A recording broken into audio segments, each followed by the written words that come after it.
But let's bring on board Kunal and Nooresh and talk about Chartbusters, get in some trading strategies as well. Kunal, let's start off with the Chartbuster you've identified.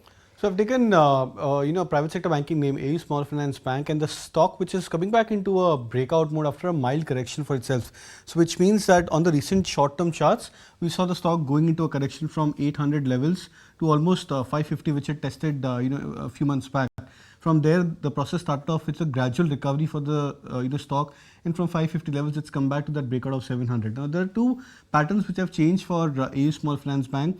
One is, as we can see, when the indicator gets into a breakout mode, the stock starts to get into a pattern of higher highs and higher lows, which is a classical sign of an uptrend. We've seen a second breakout which has happened for the stochastic oscillator on the charts for AU Small Finance Bank, which means at current levels also, the stock could probably try to just about increase the momentum and break past about the previous high. So even as a short-term play, the stock which is close to 720 approximately, I think traders could look at a previous retest of the previous resistance, which is around the 780 to 800 mark. That's a decent 8 to 9% swing for AU Small Finance Bank over the near term. Right. Nooresh, what stock have you identified?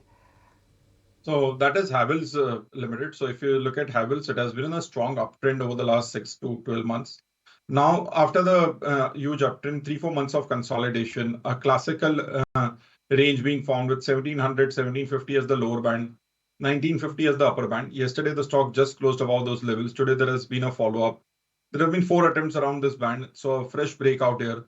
It should be a short-term trade with a target price of 2100 to 2300, stop loss at 1900. All right, let's find out those top recommendations as well. And Kunal, what are you tracking? So I'm going with the buy on Balrampur Chini, the stock looking attractive at the 555, 560 mark yet again. So would look out for targets in the range of 600. Stop loss could be kept at 545. And the second would be a buy on Oracle Finance. That's a chart which is confirming a breakout. So buy with a target of 12,000. Stop loss at 11,400. Okay, Nooresh, let's find out what you're monitoring on the charts today. So first is a buy on Bharti Airtel, fresh all-time highs here. Stop loss at 1580, target price of 1700. Second is a bounce back trade on Bank of Baroda, which is back to election lows. Stop loss at 232, target price of 255. Right, okay, let's... If you like this video, then like, share and subscribe to ET Now.